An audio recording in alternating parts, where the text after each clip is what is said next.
When they do those super professional interviews with like movie people or whatever, like promoting whatever the hell they're promoting that day. Sure. Like, do they have to go through like all this similar stuff with like a stand-in?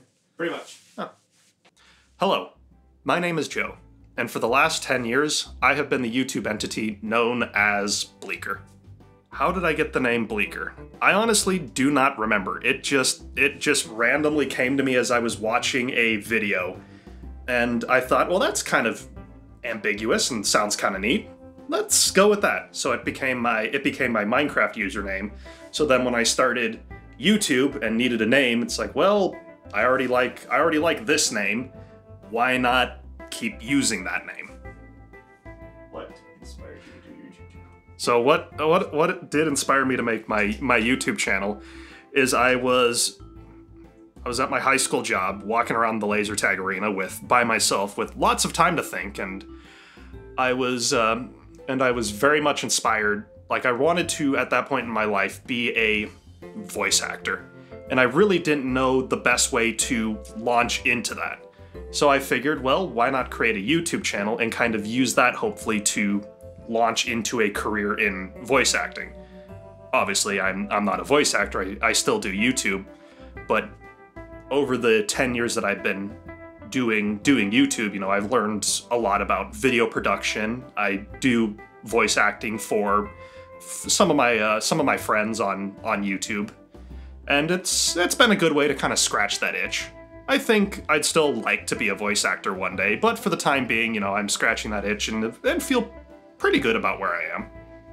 So, what are my favorite voices that I do? I think my favorite voice that I do, and the best voice that I do, is the Sean Connery from Celebrity Jeopardy, the Celebrity Jeopardy SNL skit. Ha ha ha! Shuck it, Trebek. I paid your name in the snow. Of course, it was in your mother's handwriting. Ha ha ha! How about your most recent one, the Scottish therapist? The Scottish therapist. Well, in search of the rarest card the game can offer. I'm confident by the time you rip that card, you'll be sick and fucking tired of card packs, lad. The Scottish therapist came about inadvertently as a joke with another YouTuber I know who is actually Scottish. So I will admit I went very stereotypical Scottish when I did the initial accent. Lad, have you eaten your haggis yet, lad? How are you going to grow hair on your chest if you haven't eaten your haggis? I did that in front of him, and and to his credit, he's like, "Damn, man, that's actually pretty close to what they sound like when they're drunk." Yay! I did it! I'm breaking into cultural boundaries!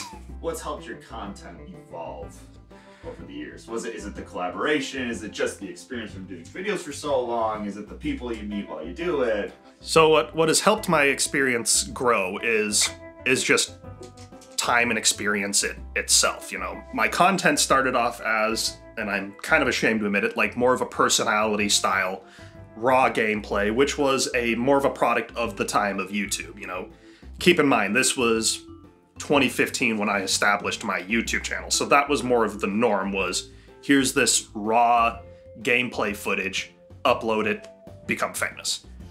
And over time, as with YouTube, my content has evolved into more, I would say, higher production value, much more tightly scripted content that I'm not just throwing out there in like 25 minutes. It takes weeks to actually do a video now in the current style of content that I'm creating content in.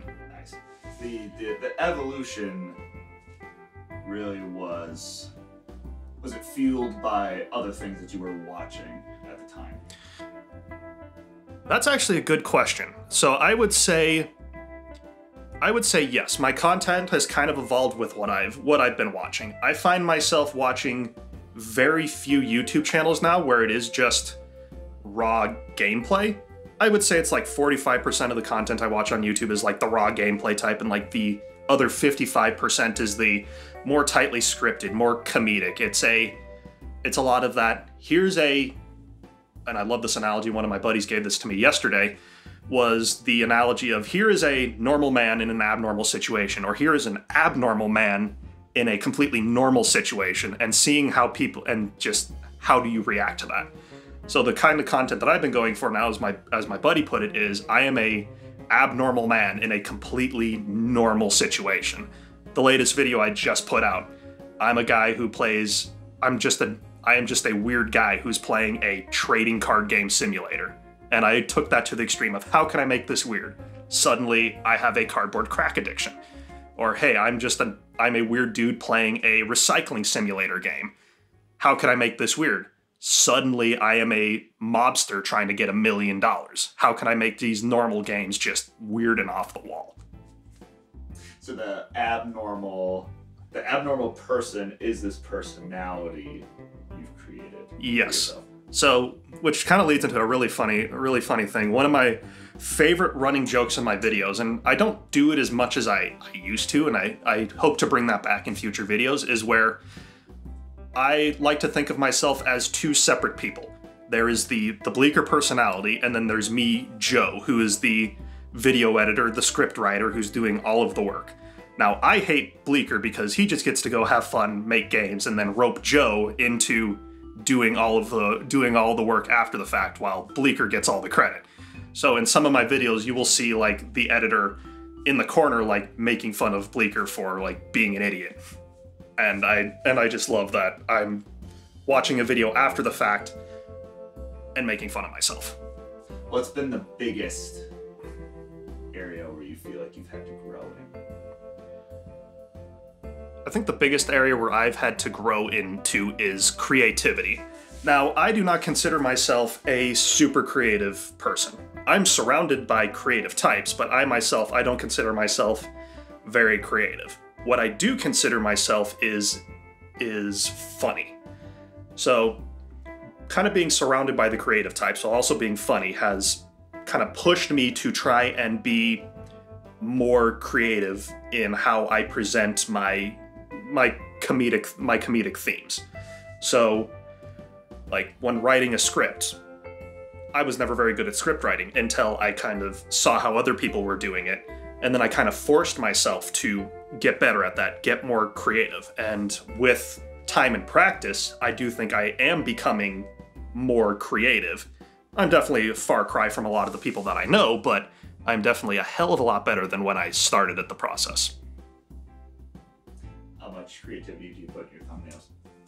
I put almost no creativity in my thumbnails. I have always struggled with thumbnail creation. I am not a graphic designer, and I am using GIMP, so I'm using free software. Hell, my last thumbnail, I used Wondershare Filmora and just slapped everything on there and called her a day. I suck at thumbnail creation. I have always sucked at thumbnail creation. I have paid people to do thumbnails for me. It is unabashedly the thing that I am worst at, which is awful because that is what a lot of people will judge a YouTube video off of. You can have the funniest title, you can have the funniest script, but if your thumbnail is shit, you're gonna get nowhere fast. What is, along that same line, what's the most valuable lesson YouTube has taught you? So the most valuable lesson that YouTube has taught me. So this goes back years. Like, I used to go at YouTube very, very solo.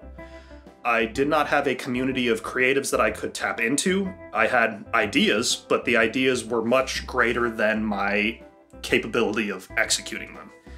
So where I think my YouTube content started getting better is when I found a community of fellow YouTubers that I could begin collaborating with, bouncing ideas off of, start reviewing my videos, and suddenly those creative ideas, suddenly I was able to begin executing some of those more ambitious of creative ideas. If I hadn't met certain people, I would have never made a 2.5 hour long Minecraft 100 days video because I didn't think I could do it, and I didn't have the relationships built up, and I didn't have the people to bounce ideas off of that I do today. So I would say my first like 6 years of YouTube without like that community behind me was definitely hindered a lot more than when I had found this community and joined this community. Like who? Can you name anybody? So there's a lot of people who I would credit in that community. For the sake of, you know, anonymity, I'm only going to name usernames, but there's my buddy Boss Builds MC, Time Architect, Cooling Mystery, Geek Squeak, just to name a few of the people within that community that I've collaborated with and worked with, and of course the musical genius of Tuck, which is behind my many outros, and of course behind the camera currently. There's something there. I'm just gonna like pop out of it. Hey! Hi! Hi, I'm Tuck! What's the favorite video you've made and why? So I don't think there's a favorite video that I made. I think it's a series of videos. And the reason why goes back about 9 years. So I was still figuring out YouTube. It's like, I still thought I could be a YouTube personality. Thank God I'm kind of past that point, as I say, in front of 2 lights, 2 cameras, a microphone, and an audio guy, but I digress for the point of this story. And I'd just done a Minecraft map. This was still kind of in my Minecraft map phase, which I think I'm growing a little bit past as a creator. The map was called Diamond Sword RPG by a creator called Mick_5. And Mick just randomly reached out to me like, hey, I saw your video, I really liked it, I thought it was pretty good. How would you like to do a trailer for me for that Minecraft map? Now, me having never done something like this, I didn't know if I could get it done, but I would say advice to people who are getting into YouTube is, if you don't think you can do it, just try it anyways. Worst comes to worst, you've learned something, and you'll be better at it the next time an opportunity is presented to you. So Mick asked me to do this trailer, and I'll be the first to admit, trailer was shit. Hindsight being 2020, it wasn't great, but it was a start. And then I don't know how many trailers I've done for him at this point. I think I finally have nailed down the formula, and my trailers are now a lot more cinematic. They've gotten, quite a few of them have gotten tens of thousands of views. One of them was my most viewed video at like 30,000 some odd views for maybe even more than that for the longest time. And I really, people who have been, who have been with my channel for years will know I credit Mick very heavily for kind of being the guy who helped me break into the Minecraft map scene and really helped influence a lot of the content that I made going forward for the next, 7 or 8 years. You're getting to where I want to ask. So you're talking about the relationships, the Mick5 thing, the series of videos that was your favorite. What has been your proudest moment on YouTube so far? I think my proudest moment on YouTube was a few years ago. I made a Minecraft adventure map top 10 list. Just because that year I did like 50 some odd adventure maps, and I'm like, well, I would consider myself an authority on this topic. Like, I've been doing Minecraft adventure maps at that point for 7 years. If I'm not an authority on the topic, I don't know who is. So I decided to take my adventure maps that I'd done from that year, all 50 of them, put it in a top 10 list, do clip highlights, write a script, produce this sort of longer form documentary style content, and then release it into the aether. Now, I'll be the first to admit, I made a top 10 Minecraft map video expecting like, yeah, this is probably going to generate some views and some hype. And then it generated, to this day, it's at 80,000 views. At the time of release, if you looked up Minecraft top 10, it was the #1 result for 2 years. I think it just recently got dethroned. And it's still, again, like getting views to this day. So that was kind of like my first like breakout video where, yes, I spent 4 weeks working on this video, but the response that I got to that video was just immense. I think it netted me something like 130 subscribers on that one video. It just did insane numbers for me and introduced a lot of people to my style of content. So would you say that was the moment you realized your channel was gaining traction? Yes, I would say that video was the moment where I was like, well, I've got some momentum, I've got some traffic. Maybe now I can get weird and experiment with with things, knowing that I've kind of figured this out a little bit. So if you could relive one moment from your YouTube journey, what would it be? If I could relive one moment from my YouTube journey, it would be the day I finished my Minecraft 100 Days episode. That video took 4 months to put together. So the process of this one was go record the gameplay, which took about 40 hours.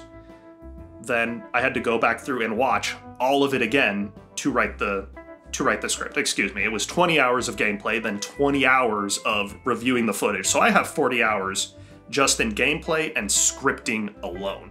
Nonetheless, the video editing process, and then I had to write a whole bunch of skits in the middle of the thing.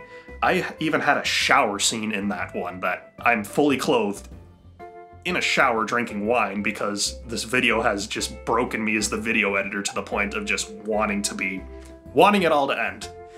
And so when I finally sat down for the last hour of the video editing process and finished it, just the ability to push my chair back, throw my hands up, done, was just euphoric. I didn't even actually fully review the video at that point. I was just so done with it that it's like, I don't care if like the last 10 days I didn't review. If the numbering's off, I don't care. I want to release this into the aether and I want to be done with it. And done with it I was. 2.5 hours of me talking was just insane. I recorded the audio over 3 days. The scale of that video was just monstrous. I've never undertaken anything like that since. So you're still learning stuff. Mm-hmm. You're still learning lessons. What is the most valuable lesson YouTube has taught you? The most valuable lesson that YouTube has taught me is that collaboration with people is key. You are, again, only as good as the community that you surround yourself with. And if you're surrounded by a community of creatives, that's going to drive you to be more creative. If you're surrounded by a community of people who are driven, that's going to drive you to be more driven. If you could go back over 10 years, go back to 20-year-old Joe. If you go back with all of the information that you have now, if you could go back and tell him one thing, what would it be?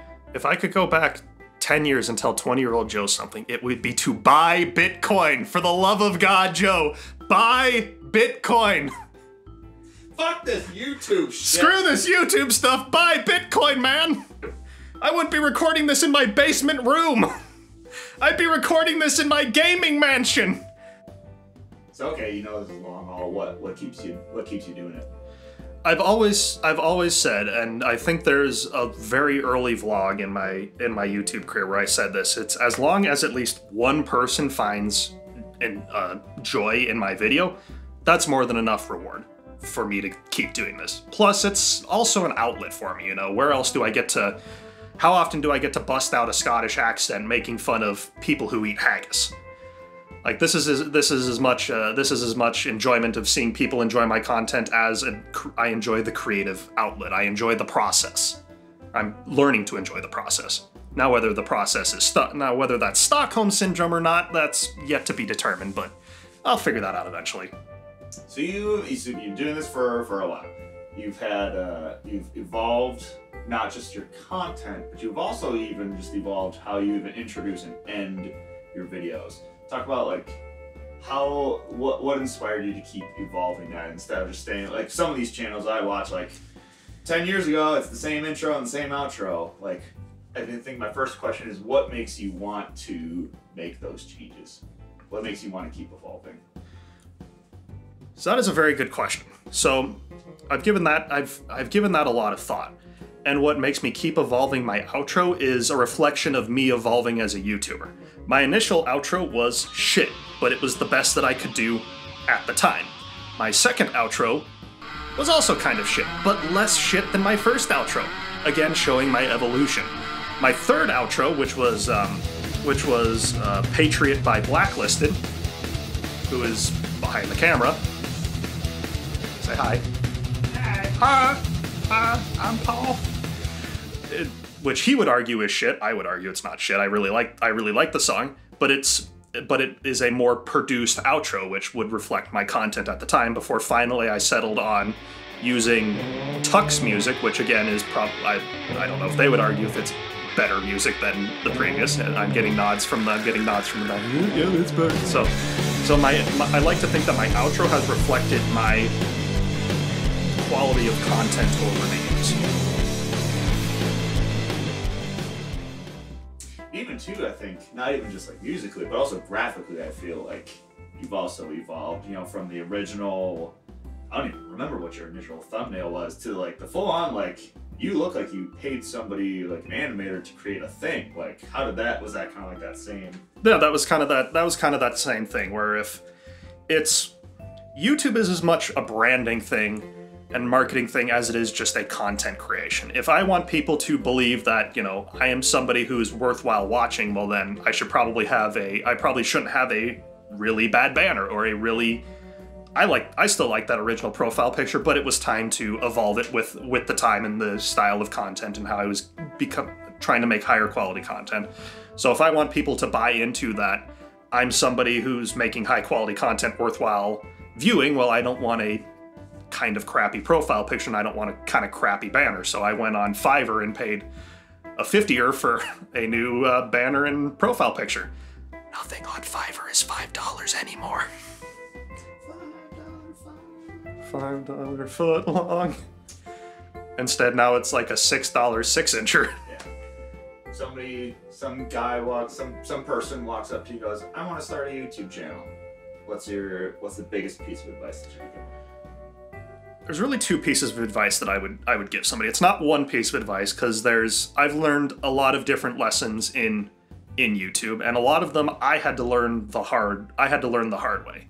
The first piece of advice I would give is, when you start your YouTube channel, try and find a community that you can join that's making similar content to what you want to make. They've already made the mistakes that you're going to make and know how to fix them. They can make recommendations that you haven't even thought about making. They can make recommendations for things to fix that you haven't even thought would be a problem. You know, I went at it solo for years, not having a community. I had to figure out everything on my own. I didn't have anybody to bounce ideas off of. I didn't know about all the different softwares. God, on my YouTube journey, just in screen recording softwares, I've used Fraps. I used Bandicam. Actually, even before Bandicam, I used OBS before OBS was good. I used Bandicam. I went back to OBS before finally settling on OBS. There was nobody to tell me about this. Video editing software, again, nobody to tell me this. Like, I went from Windows Movie Maker. God, that was awful. It ruined so many videos. To TrackAxe PC, which, damn shame that company went bankrupt. I tried DaVinci before DaVinci was now good, before I finally settled on Filmora Wondershare. I even have an instance of Vegas Pro, and you know, I had nobody to walk me through what that evolution could look like, or even point me in the right direction. I had to figure that all out for myself. So what I would recommend is, the second you start a YouTube channel, sure, try and release content, try and settle on what you want your content to be, but find a group of creators of even a similar size of you who are starting out on their journey, or a year into your journey, because they can teach you so much that you don't even know to ask. The second piece of advice that I would give is, for the love of God, get a good microphone. You can fix video editing, you're not going to fix overnight. Thumbnails, clearly, you're not going to fix overnight. Script writing, you're not going to fix overnight. But for like 50 to 100 bucks, you can fix your audio quality overnight.